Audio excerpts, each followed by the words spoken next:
C'est une mission d'exploration dans ce qui était le cœur du royaume chrétien d'Éthiopie du Xe au XIIIe siècle.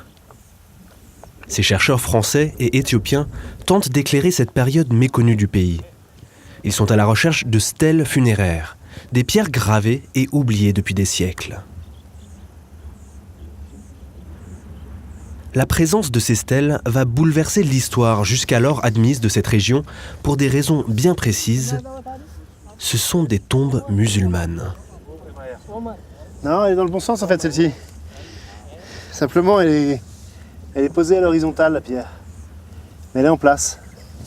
Ces stèles représentent une source inestimable d'informations pour ces historiens et archéologues.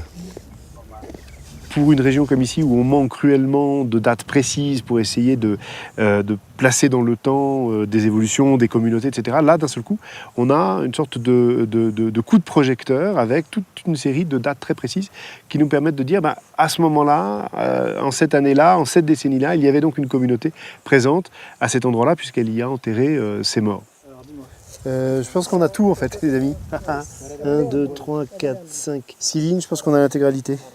On va voir la date. T'as vu? Le saut de Salomon. Ah oui. Il est où, David? Non, c'est pas David, chez les musulmans, c'est Salomon. La stèle est décorée par une étoile à 6 branches, qui pour les musulmans est le symbole du sceau de Salomon, qui est un signe protecteur pour les défunts en fait, au moment d'affronter le jugement. Et l'inscription comporte 3 registres d'informations. Il y a d'abord il y a une première formule introductive, comme pour tous les documents en fait, officiels ou privés, c'est-à-dire la basmala au nom de Dieu miséricordieux. Suit ensuite une citation coranique. Ensuite, on a le nom du défunt et on a la date du décès. Et donc, si on se penche un peu, on devrait pouvoir déchiffrer ça. 688 de l'Hégire, donc c'est sans même la plus tardive du corpus. On est dans les début des années 1280. 1280. L'histoire complexe de la région à cette époque est très mal connue. L'islam a longtemps été perçu comme une importation étrangère, jouant un rôle marginal dans l'histoire des sociétés locales. Or, depuis leur première campagne de prospection en 2018, les scientifiques du projet européen baptisé Horn East ne cessent de découvrir de nouveaux indices indiquant une présence longue et étendue de l'islam dans la région, qui était pourtant le siège de l'autorité chrétienne au Moyen-Âge. Une présence qui semble désormais loin d'être marginale. Quand on a commencé à travailler sur ce projet, on avait dans l'idée qu'il y avait un lieu avec un cimetière, une communauté qui pouvait être importante mais qui était unique. La mission d'après, on a identifié 2 autres cimetières. Ça commençait à complexifier un petit peu notre vision des choses. Là, en 2 jours, on en a identifié 5 autres. Donc on se retrouve à presque une dizaine et on n'a pas fini, on va peut-être en avoir plus au cours des jours qui viennent. C'est à la fois génial et à la fois très perturbant parce qu'en fait on ne comprend plus du tout ce qui se passe.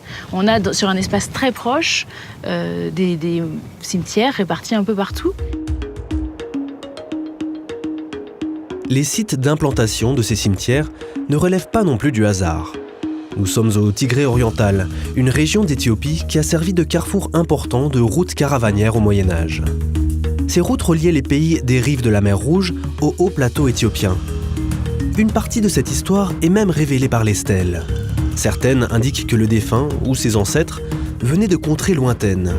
Péninsule arabique, mer Rouge, Égypte et même le Fars qui deviendra l'Iran actuel.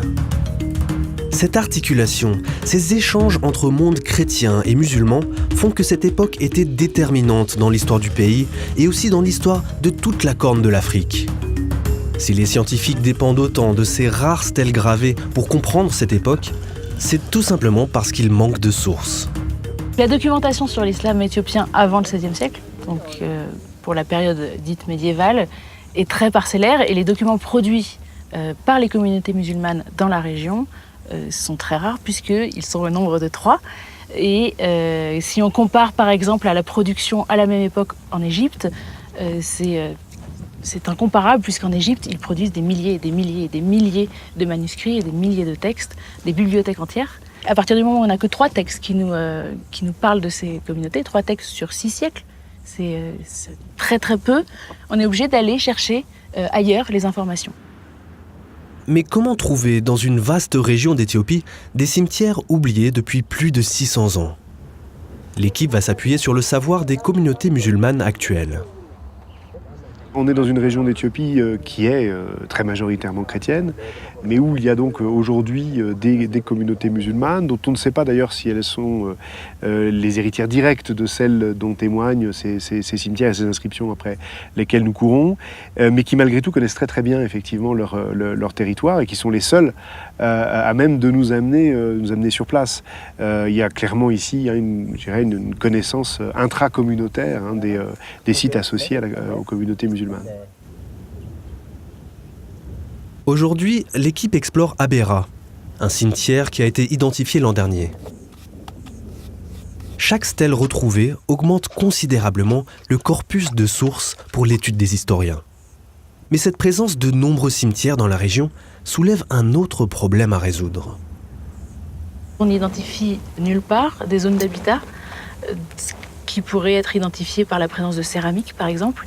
Et sur l'ensemble de ces cimetières et sur les trajets que l'on fait pour arriver à ces cimetières, on n'identifie jamais aucun tesson. Donc où habitaient ces gens? Qu'est-ce qu'ils faisaient à habiter tous dans la zone de manière aussi rapprochée? Pour l'instant, c'est très intéressant, mais plus ça avance et moins on comprend ce qu'on est en train d'identifier ici. Cette étude prospective de la région sera suivie de fouilles bien plus approfondies de certains sites afin de mieux comprendre les pratiques funéraires de l'époque et surtout pour retrouver des sites d'habitation de ces populations disparues. Une étude sur le long terme qui permettra enfin d'écrire cette page manquante de l'histoire de l'Éthiopie et de la Corne de l'Afrique.